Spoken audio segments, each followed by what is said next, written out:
Toxic teacher expose. நான் 2017 10th standard section படிக்கும்போது ஒரு லேடி ஸ்டாஃப் இருந்தா.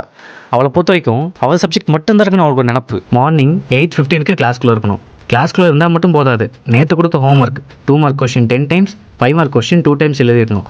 அதுவும் இல்லாமல் டெஸ்ட்டுக்கு 5 சம்ஸ் கொடுப்பா, அதையும் படிச்சுட்டு வந்துருக்கணும். கிளாஸில் சும்மா உட்காந்துருந்தா அடி. 8:15 மேலே ஒரு நிமிஷம் லேட் ஆனாலும் ஸ்டீல் ஸ்கேல்லையே ஹேண்டோட இந்த ஸ்பெசிஃபிக்கான பிளேஸ்லேயே அடிப்பா, கொஞ்சம் கூட இறக்கமே இல்லாமல். 9:10 ப்ரேயர் டைம். ஆனால் டெஸ்ட் எழுதி தான் போகணும்னு 9:20 வரைக்கும் கிளாஸ்லேயே உட்கார வச்சிருவா. தென் ப்ரேயருக்கு போனால் அங்கே இருக்கிற பிடி ஸ்டாஃப் ஏன்டா லேட்டாக வந்தேன்னு எங்களை கற்றுவாங்க.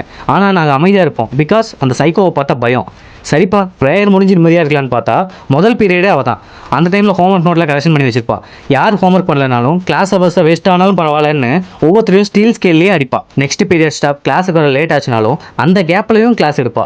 ஆஃப்டர்நூன் லஞ்ச் பிரேக்கில் கூட சம்ஸ் ப்ராக்டிஸ் பண்ணணும், பேலன்ஸ் இருக்கிற கிளாஸ் ஒர்க்கை கம்ப்ளீட் பண்ணணும். அதுதான் ரூல்.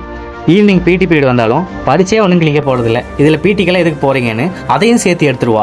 சரிப்பா இதில் என்ன இருக்குது, டீச்சர் சப்ஜெக்டை சீக்கிரம் முடிக்கணும்னு இப்படி பண்ணுறாங்க, இதை போய் ஏன் தப்பு சொல்கிறீங்கன்னு கேட்டால் இன்னும் முடியல. Jan 26 August 15 என்னன்னு எல்லாருக்குமே தெரியும். அந்த டேயில் கூட மார்னிங் 8 மணிலேருந்து 9 மணி வரைக்கும் கிளாஸ் வச்சு முடிச்சுட்டு 9 மணிக்கு மேலே ஃபங்க்ஷன் அட்டன் பண்ணணும்னு சொல்லுவாள். இதுவும் ஒரு ரூல்.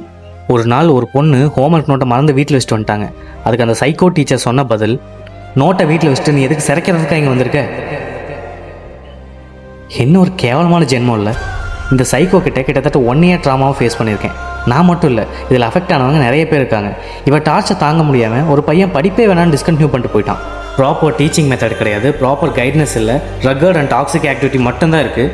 ஒரு ஸ்டாஃபை ரெஸ்பெக்டாக பேசணும்னா அவங்க பண்ணுற ஆக்டிவிட்டீஸ் அண்ட் பேசுகிற விதம் வச்சு தான் முடிவு பண்ண முடியும். என்னோட தாட்ஸ் நான் சொல்லிட்டேன், இப்போ நீங்கள் சொல்லுங்கள்.